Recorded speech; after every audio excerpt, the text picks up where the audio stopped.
bienvenue dans le podcast des femmes qui veulent trouver leur voie. Cet espace, je l'ai conçu pour te permettre de dépasser tes peurs et vivre tes rêves, voire même de vivre de tes rêves.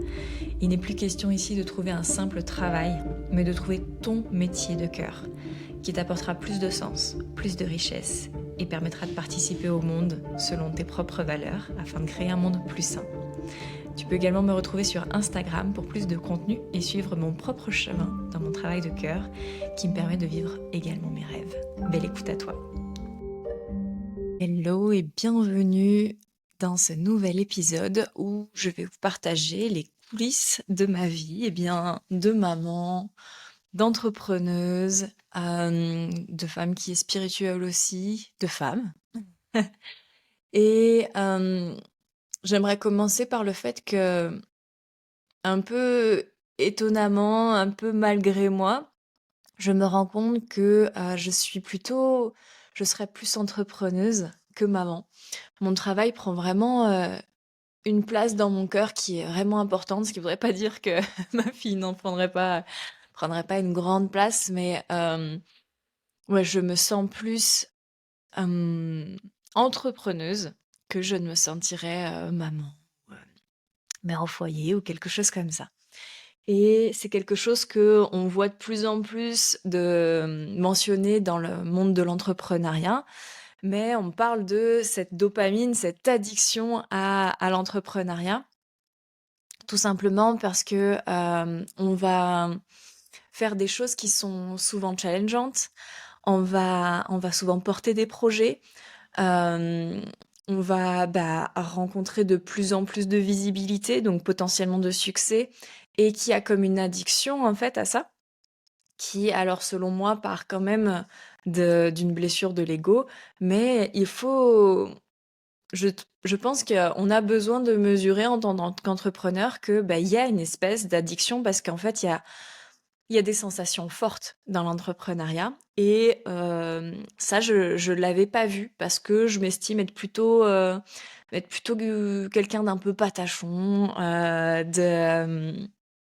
j'aime bien mon confort, j'aime pas spécialement prendre des risques et le fait de, par exemple, lorsque tu es entrepreneur, ton salaire dépend uniquement de toi et ça, chaque mois. Et ça, c'est pas quelque chose qui m'a attirée. Je me suis jamais dit: «Tiens, je vais être entrepreneuse» parce que tout au contraire, c'est pas quelque chose qui, à la base, me plaisait. Je me disais: «Waouh, ça a l'air un peu pesant». Et puis, finalement, en fait, c'est que de mois en mois, de trouver, des idées, parfois des solutions, de créer des choses, de monter des projets pour qu'il y ait ce salaire chaque mois, et bien, en fait, on y prend goût et c'est hyper stimulant et du coup, oui, je dois reconnaître que j'aime beaucoup ça et récemment, j'ai eu une discussion avec celle que je pense que je peux faire la mise à jour, je peux dire que c'est ma meilleure amie, qui me disait: «Waouh, mais en fait, je lui expliquais, là, ma façon de penser et tout, comment je gérais ma journée, tout ça, qui était hyper carré. Elle me disait: «Mais tu es vraiment une femme ambitieuse» et je me suis jamais définie comme une femme ambitieuse et finalement, force est de constater que, il semblerait que j'ai de l'ambition et j'ai de l'ambition et en même temps en toute simplicité. Voilà, je définirais un petit peu un mélange comme ça.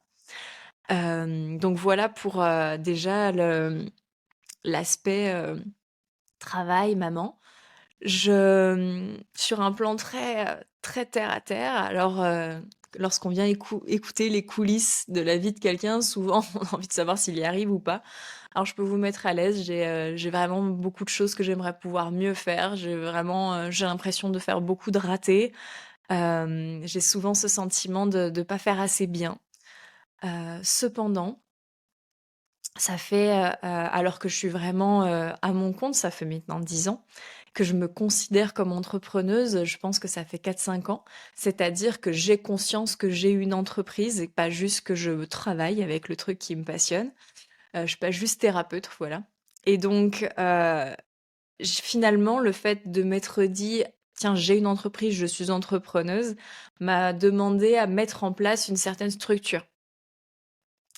J'ai beaucoup, beaucoup aimé le livre, de La semaine de 4 heures dont je me suis beaucoup inspirée pour voilà, mettre différentes choses en place, dans mon travail et donc je suis quelqu'un qui est alors naturellement hyper organisé parce que dès la sortie du bac, moi j'ai fait des études qui s'adressent plutôt à des personnes qui sont en reconversion, c'est-à-dire j'ai toujours eu un travail à côté.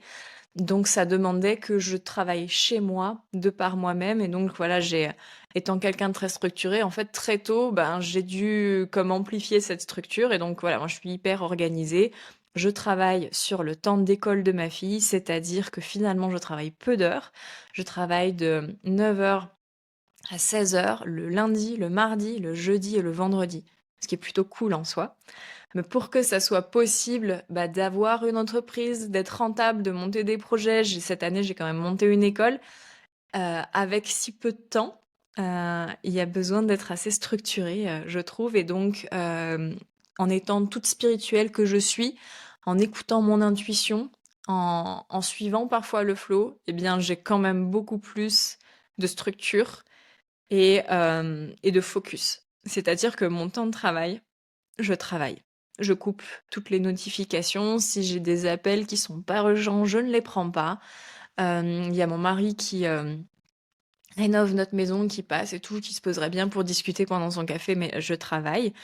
S'il y a, je sais pas, un livreur et tout, et bien si lui il est là, ça va être lui qui va le chercher parce qu'en fait je travaille. Je suis très focus sur le temps. J'ai peu de temps de travail, mais c'est un temps où j'ai vraiment ce, oui voilà, on ne me dérange pas. Et par contre, j'ai ça et à l'intérieur, bah, de cette structure et de cette organisation, j'ai des choses qui, je sais, ne correspondent pas à l'idée qu'on peut se faire de la personne qui travaille et qui est focus. C'est-à-dire que ma sieste fait partie de mon temps de travail. J'ai un vrai temps pour manger où je me fais à manger, je mange et je vais me faire une sieste. Et ça, je considère que ça fait partie de mon temps de travail parce que je suis, pour ceux qui s'y entendent dans Human Design, je suis projecteur, c'est-à-dire que j'ai peu d'énergie. C'est ce qui fait que je peux réenclencher sur, de nouveau du focus et de nouveau, on va dire, de l'efficacité, voire de la performance. C'est ce qui fait aussi que je suis toute disponible quand j'ai des, consultations avec mes clientes. C'est que je suis reposée, je suis ressourcée, donc j'inclus ça dans mon travail. Ce qui, du coup, tu dois te faire ton petit calcul et toi te dire: «Mais, du coup, elle travaille vraiment pas beaucoup d'heures».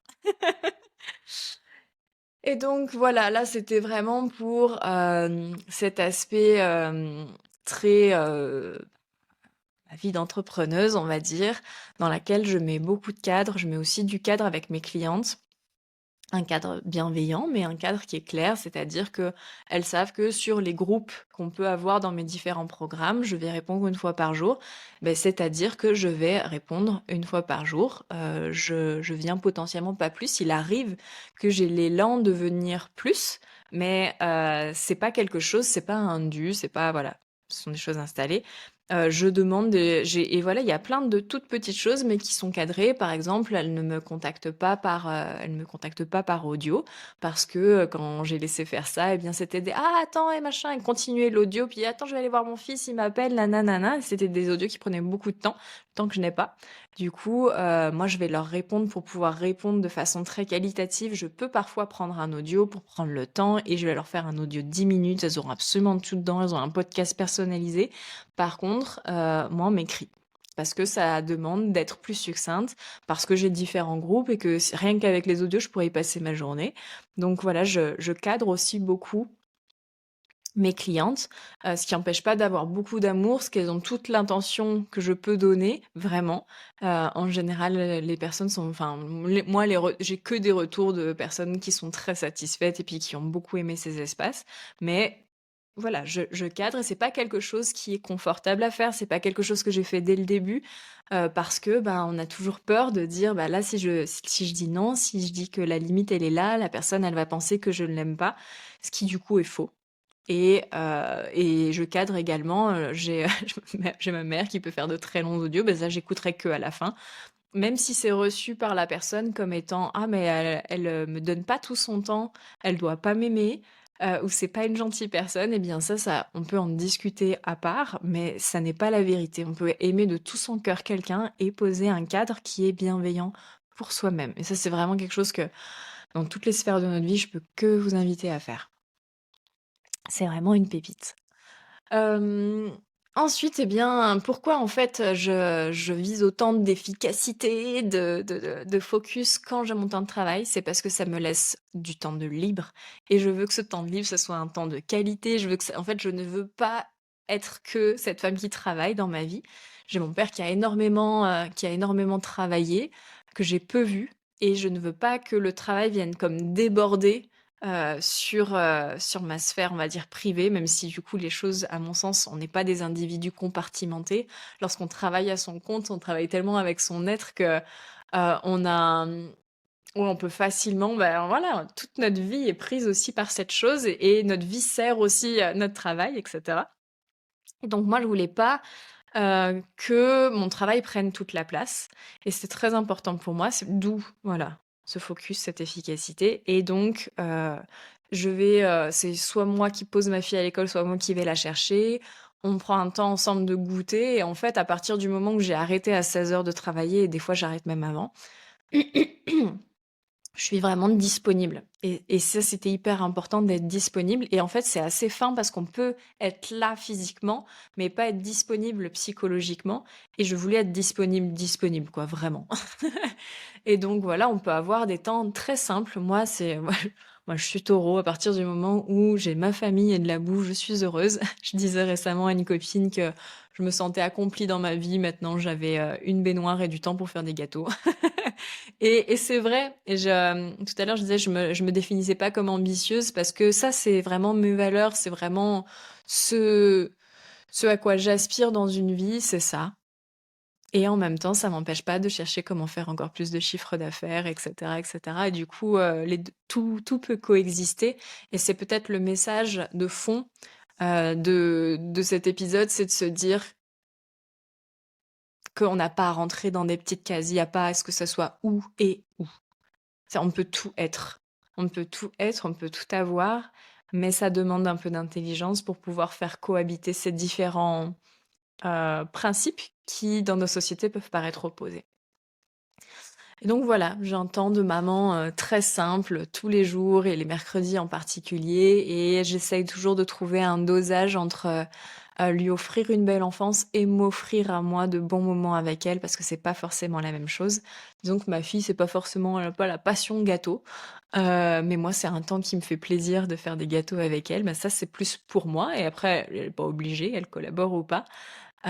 Sachant que, bah, on fait tous les repas ensemble, elle a sa voilà, sa petite tour, machin. J'aime bien prendre le temps pour lui apprendre ces choses-là, parce que je trouve que lorsqu'on grandit, ce sont des choses qui restent. C'est ce moment simple, répétitif, qui étaient des bons moments avec les adultes et donc c'est ce que j'essaye de créer. Hem Là, on sort d'une année où on a rénové notre maison, donc tout ce temps libre, souvent, il était dirigé vers la rénovation de la maison. Maintenant, j'ai envie de pouvoir voilà, c'est fait, ça compte il y a encore des choses un peu à faire. Heu, il y a eu là beaucoup de fatigue et donc là, je suis remontée de ça et maintenant j'ai envie d'ouvrir sur, faire plein de choses fun. Je C'est vraiment le truc que j'ai envie de décupler pour les temps à venir, c'est faire plus d'activités. Maintenant ma fille a grandi, faire plus d'activités fun pour moi, avec elle, pour notre couple aussi. C'est vraiment réintroduire plus de kiff. C'est vraiment mon focus là pour 2025. Ça et avoir plus de temps de qualité avec mon homme parce que, bah, vous m'avez entendu parler du travail, vous m'avez entendu parler de mon statut de maman et puis, bah, je suis aussi une femme et ça, je trouve que c'est quelque chose que j'ai un peu négligé parce que dans mon cerveau, il y avait un peu un truc de l'ordre de l'évidence, chose qui est toujours mauvaise, de: «C'est bon, il est là, c'est bon, on a notre projet» et donc ça, c'est comme si c'était checké et bah, pour ceux qui ont rénové, vous devez le savoir, c'est pas anodin dans un couple, c'est des tensions, c'est pas rien.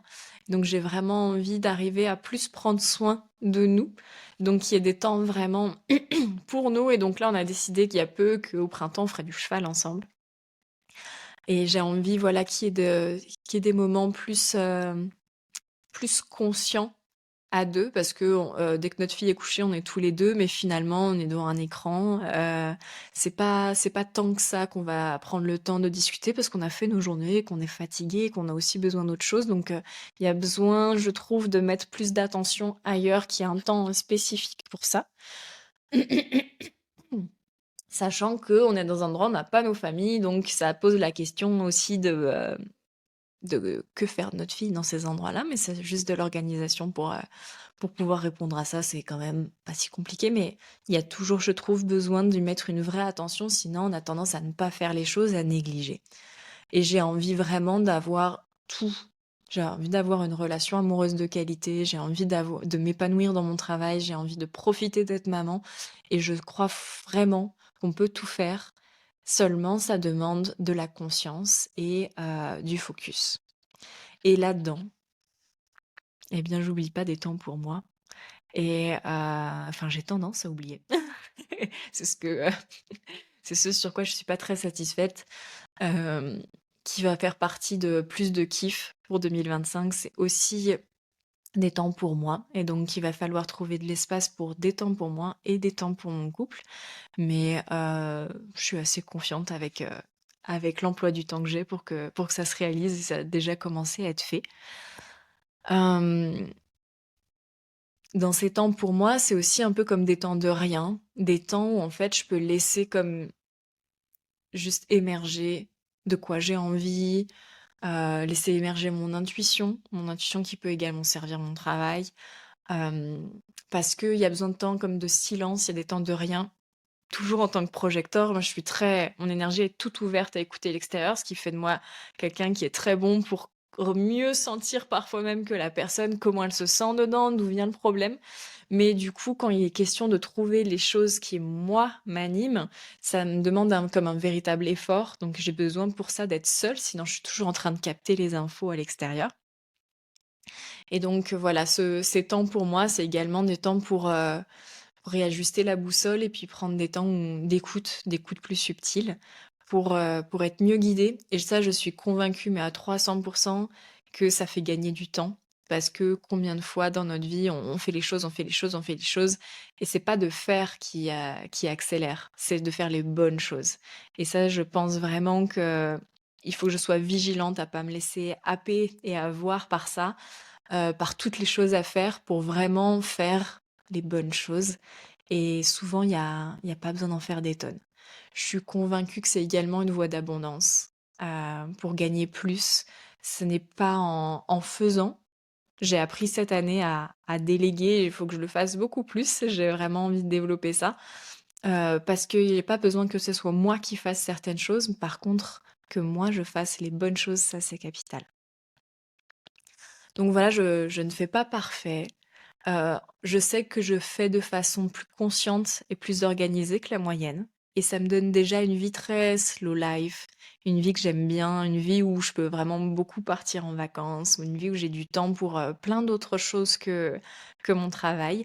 Mais je pense que je peux faire encore plus, je pense que je peux faire encore mieux et ça fait partie de mon envie, pour cette année et la limite est fine entre savoir qu'on peut faire encore mieux et se dire qu'on devrait faire encore mieux et ça, c'est un piège dans lequel je peux facilement tomber, c'est-à-dire comme de l'hyper-exigence, de me dire: «OK, tu fais pas assez bien, regarde, t'as pas encore assez de temps pour toi, ta ta ta ta», plutôt que de me dire: «C'est déjà génial ce que tu fais». Non, mais considérons-le, c'est quand même ouf en 2025 de pouvoir avoir tous ces espaces-là aussi comblés, c'est quand même ouf, mais la petite voix de l'autocritique pourrait facilement se faufiler là-dedans, donc c'est un point de vigilance à avoir pour moi.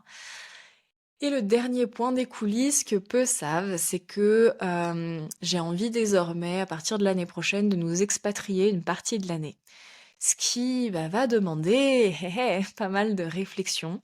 Heu, comme par exemple, ben, on va commencer à parler anglais à la maison pour que notre fille ne soit un peu moins dépaysée, qu'elle puisse éventuellement entrer dans une école, quand on sera à l'étranger. On a différents endroits qu'on vise, mais ça demande, pas mal de réflexion. Ça demande également de la réflexion financière. Heu, quel travail va pouvoir faire mon chéri? Est-ce qu'il travaille ou est-ce qu'il y a que moi qui rapporte de l'argent? Quelle forme ça peut prendre? Est-ce que c'est 100 des vacances? Est-ce qu'on travaille que c'est 100 la vie? Est-ce que c'est moitié-moitié? Voilà. il y a ce projet en cours qui est pas rien, qui est un peu une charge mentale à l'heure actuelle de me dire: «OK, par où est-ce qu'on va? Quel est le plus intelligent? Comment est-ce qu'on fait?» Mais qui reste aussi hyper stimulant. Je me dis: «Là, ça j'aurais vraiment, plus qu'une baignoire et du temps pour faire des gâteaux, là, j'aurais vraiment, accompli quelque chose d'énorme pour moi». Qui est à la fois d'offrir cette ouverture au monde à ma fille, une ouverture aux autres langues, une ouverture à d'autres cultures, de pouvoir voyager. Pour moi, c'est, quelque chose qui est très fort pour moi. De pouvoir le faire intelligemment pour, alors je m'accorde des premiers essais où on ira en avion, mais j'ai envie, de pouvoir, faire ça de façon le plus écologique possible. Ce qui veut potentiellement dire, bah, de longs voyages en train ou en bateau à voir. Donc ouais, il y a beaucoup de choses auxquelles penser, il y a beaucoup de choses à déconstruire là-dedans et voilà là où nous en sommes pour l'instant, dans les coulisses de cette, vie de personne qui enseigne la spiritualité et qui fait son possible pour incarner